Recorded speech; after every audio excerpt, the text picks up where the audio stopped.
ल आज चाहिँ हामी रोल्पा अर्ग्यानिक घरमा आइसकेका छौँ। यस्तो हिँड्दाखेरि संयोगले भेट भयो। यसो दाजुसँग केही कुरा गर्न खोजिरहेका छौँ। हाम्रो त्रिपाठी सर नै हुनुहुन्छ।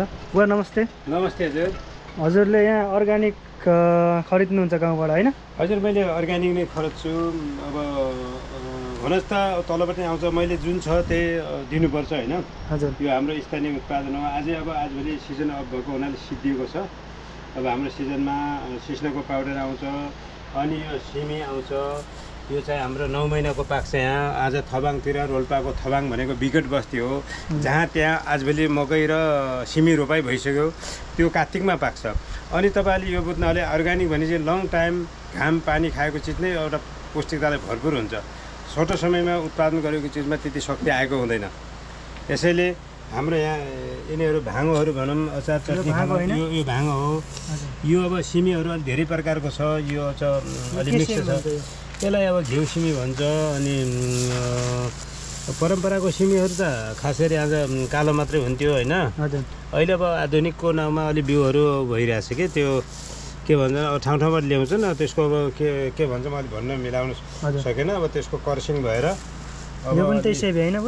हजुर यो पनि हाम्रो एकदम हाई रेटमा चिसो ठाउँमा उत्पादन भएको सिमी हो।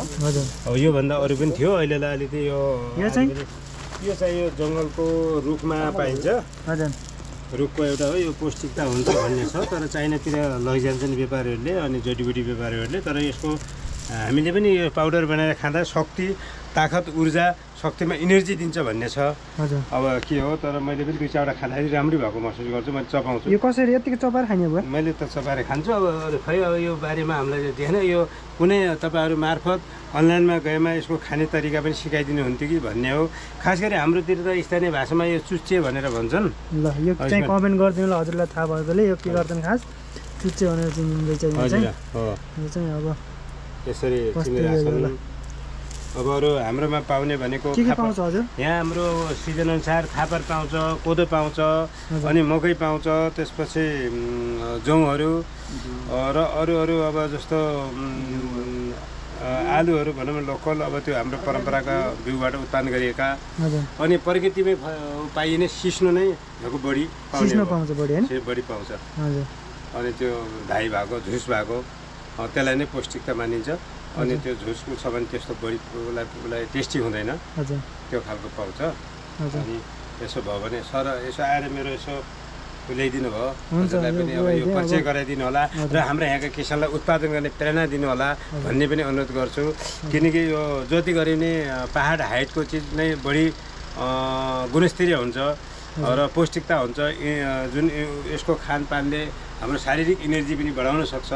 यो खाने बानी बनाउने पर्ने हुन्छ।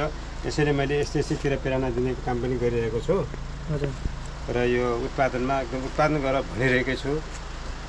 जति किसानले ल्याउनुहुन्छ तपाईँले खरिदिनु? हजुर, मैले यो परिवर्तन गाउँपालिकाको जति किसानले ल्याए पनि मैले राख्ने काम गरिरहेको छु। यहाँबाट कुन कुन ठाउँमा पठाउनुहुन्छ हजुरले? यहाँबाट मैले अब काठमाडौँको चन्द्रगिरी होटल, अनि उनीहरूले पनि फोन गर्नुहुन्छ। टिम्बुर भयो, अरू जडीबुटी भयो, कहिले तरकारी भयो, अनि त्यतातिर बुटोल, अनि नेपालगञ्जतिर, अनि दाङतिर, तुलसीपुरतिर, अब बुटोलतिर पनि अब कहिले कहिले आएर आफै लैजानुहुन्छ। र कुनै यात्राको जस्तो के भ्रमणमा आएका बेला यसो लगेर जानुहुन्छ। यस्तै भइरहेछ। लास्टमा के भन्न चाहनुहुन्छ हजुरले? मैले के भन्न चाहन्छु भने यो राज्य सत्तादेखि लिएर उसले एउटा भिजन ल्याइदियोस्, किसानलाई उत्पादन गर्न सिकाइयोस्। र अहिले प्रकृतिले धेरै ठग्न लागेको छ। झाँकी पानी नआउँदाखेरि, सिँचाइ नहुँदाखेरि बाली बोटमा दानामा सानो भइरहेको छ। यसको लागि सिँचाइ सुविधा युक्त बनाइदियोस्। र कलाकारले गीत गाए पनि, नेताले भाषण गरे पनि एकदम उत्पादनलाई फोकस गरेर भाषण गरून्।